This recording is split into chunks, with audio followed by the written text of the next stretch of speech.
2 साल में एक दफ़ा ऐसा होता है कि मार्स 6 हफ्तों के लिए आपके 12th एंगल पर चला जाता है। इन रेट्रोग्रेशंस की वजह से भी आपका टाइम बिहेवियर थोड़ा स्लो डाउन होगा। ये कोई तबाही नहीं है, ये कोई डिजास्टर नहीं है। It is only a pinch, एक छोटी सी चुभन सी, जिसको आपको केयरफुली डील करना होगा। अक्लमंदी से, हिकमत अमली से, तफक्कुर से चीज़ों को समझ कर चलना होगा।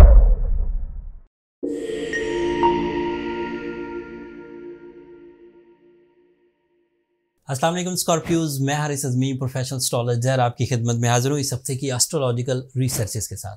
22 अगस्त से सो ऑन 29 अगस्त तक जो 7 दिन आपके सामने आने वाले हैं, इस दौरान सोलर सिस्टम में 3 बड़े वाक़यात होंगे। तीनों वाक़यात का आपकी ज़ात से गहरा असर है। मैं इन सिंगल लाइनर वो तीनों वाक़यात बयान करते हैं फिर करता हूँ एंड देन फिर जो आम फहम की चीज़ें हैं वो आपकी खिदमत में पेश करूँगा।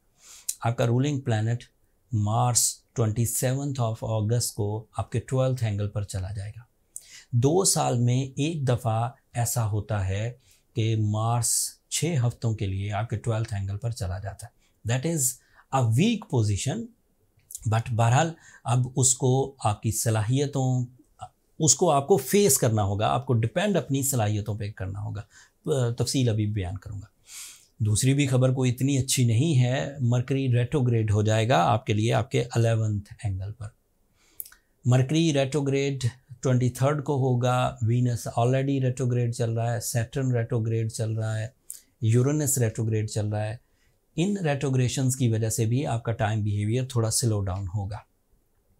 एक अच्छी खबर है कि 23 अगस्त को सेम डे सूरज आपके 11th एंगल पर आ जाएगा। This is the positive news. अब सब तफसील बयान करता हूँ। मार्स की 12th एंगल की अपीयरेंस आपके लिए किसी हद तक आपकी नेचुरल फ्लो को, आपकी जो इनर एबिलिटीज़ हैं, आपके जो कॉन्फिडेंस लेवल्स हैं, आपकी जो कंपटीशन एबिलिटीज़ हैं, परफॉर्मेंस स्टैमिना है, साइकोलॉजिकल स्ट्रेंथ है, वो थोड़ी सी वीक पड़ेगी, थोड़ी सी वीक। ये कोई तबाही नहीं है, ये कोई डिजास्टर नहीं है। It is only a pinch, एक छोटी सी चुभन सी, जिसको आपको केयरफुली डील करना होगा। अक्लमंदी से, हिकमत अमली से, तफक्कुर से चीज़ों को समझ कर चलना होगा। जो चीज़ें पहले बहुत स्मूथ थी, बहुत इजी थी, बगैर एफर्ट्स के थी, लॉन्ग लास्टिंग थी, उन चीज़ों में अचानक कुछ रुझान नेगेटिव होंगे। जो कारपोरेट सेक्टर के स्कॉर्पियोज हैं उन्हें ज़रा ज़्यादा केयरफुल होना होगा। इन्वेस्टर स्कॉर्पियोज को ज़रा ज़्यादा केयरफुल होना होगा। बिल्डर्स को ज़रा ज़्यादा, लाइफ स्टॉक से रिलेटेड जो स्कॉर्पियोज हैं उन्हें ज़रा ज़्यादा केयरफुल होना होगा। ऐसे स्कॉर्पियोज भी थोड़े मोहतात रहें जो समंदर पार जाने की कोशिशें कर रहे हैं। उन्हें अपनी डॉक्यूमेंटेशन प्रॉपर अंदाज से करनी चाहिए। वो अब लक फैक्टर के बलबूते पर अपना सफ़र जारी नहीं रख सकेंगे। Ground realities, available resources, available opportunities को ही उन्हें अब आगे लेकर बढ़ना होगा। ये चीज़ें ज़्यादा लंबा अरसा नहीं चलेंगी। मार्स एक शॉर्ट टर्म प्लैनेट है, थोड़े ही 6 हफ्तों के लिए रहेगा 12th एंगल पर एंड देन फिर वो आपके 1st एंगल पर अपीयर हो जाएगा and again you are on track, again you are brave, again you are spiritual and believes आपके फिर स्टेबल हो जाएंगे। लेकिन जितने 6 हफ्ते ये थोड़े वीक हैं, उतने हफ्तों के लिए आपको थोड़ा सा मोहतात रहना होगा। मरकरी की रेट्रोग्रेशन एक ऐसी रेट्रोग्रेशन है जो आपके लिए टीम वर्क परफॉर्मेंसेस में थोड़ी कमी ला सकती है, जो एजुकेशनल एक्टिविटीज़ को थोड़ा स्लो डाउन कर सकती है, जिसकी वजह से आप डिसीजंस में जल्दबाजी कर सकते हैं। आप कम्युनिकेशन अपनी वीक होती हुई देखेंगे। पब्लिक इमेज में थोड़ा रुझान कमज़ोर पड़ेगा, लेकिन ये सब चीज़ें मिनिमम लेवल पर हैं बिकॉज के जिस एंगल पर मरकरी रेट्रोग्रेड होने लगा है उसी एंगल पर सेम डे सूरज अपीयर हो जाएगा, जो मरकरी की कॉम्प्लिकेशंस को, सेंसिटिविटीज़ को बहुत हद तक रिपेयर कर देगा।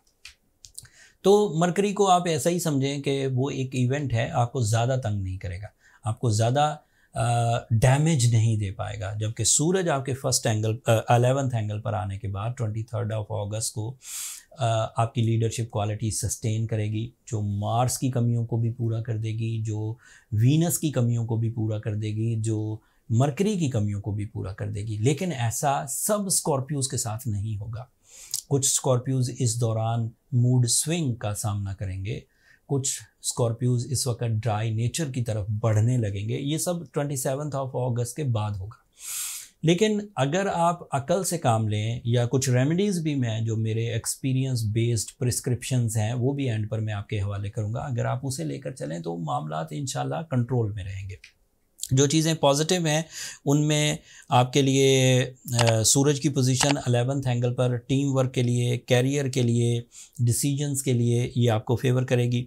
आपके लिए जुपिटर 7th एंगल पर है, this is okay for your lucky factor, partnership, businesses, family welfare, couple performances and even knowledge levels भी आपके हाई रहेंगे।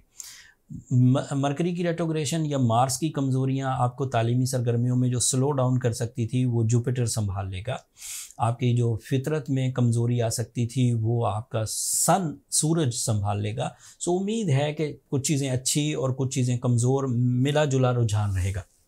लेकिन अगर आप सूरज शम्स तिलावत करें दिन में 5 दफ़ा, आप रूबी पहने या ब्लू सफ़ायर या ओपल, ये ऐसे स्टोन्स हैं जो फ्रेंडली बिहेव करते हैं स्कॉर्पियो नेचर के साथ और उनकी टाइम कॉम्प्लिकेशंस को, ख़िज़ा के टाइम को बैलेंस करने में बहुत मदद देते हैं।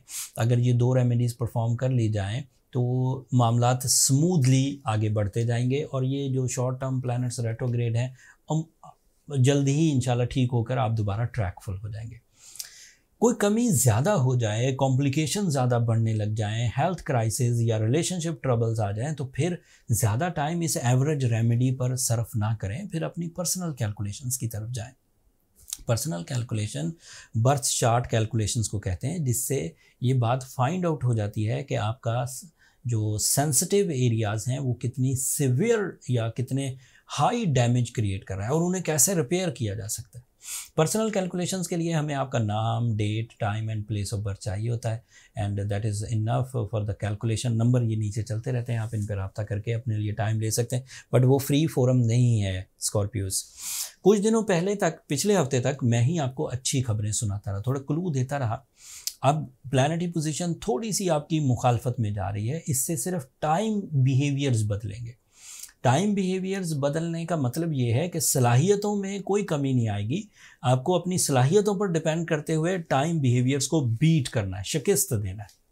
अगर आप ऐसा करने में कामयाब हो गए so you are strong Scorpio. आपने हालात को समझा, अपनी अक्ल व जहानत, अपनी फ़िक्र, अपनी हिकमत अमली, अपने अवेलेबल रिसोर्सेज पर डिपेंड किया तो कामयाबी आपका मुकद्दर है। बट अब लापरवाही नहीं चलेगी, अब आप सुस्ती इख्तियार नहीं कर सकते, अब आप अपॉर्चुनिटीज़ को वेस्ट नहीं कर सकते, अदरवाइज़ रिग्रेट्स में जाएंगे, पछताने के अलावा और कुछ नहीं बचेगा। That's all from my and Scorpios. ये इस हफ्ते की इन्फॉर्मेशन थी। इस हफ्ते तो ये चीज़ें, ये वाक़यात सामने आएंगे, अगले हफ्तों में इनकी इम्पैक्ट्स आपके मामलात ज़िंदगी पर असरअंदाज होंगे।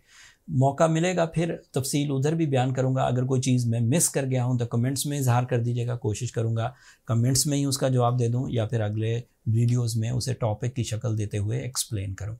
अब आखिर पर मेरी 2 दरख्वास्तें हमेशा की तरह स्कॉर्पियोज़, अगर मेरा एस्ट्रोलॉजिकल रिसर्चेज आपकी खिदमत में पेश करना आपको अच्छा लगता हो या आपकी नॉलेज में इजाफा होता हो तो अपनी दुआओं में मुझे और मेरी टीम को ज़रूर याद रखिएगा। चैनल को सब्सक्राइब करना मत भूलिएगा स्कॉर्पियोज़। आप लोगों की सब्सक्रिप्शन हमारी हौसला अफजाई की वजह बनती है। अगले हफ्ते तक के लिए इजाज़त दीजिए। अल्लाह ने के बाद।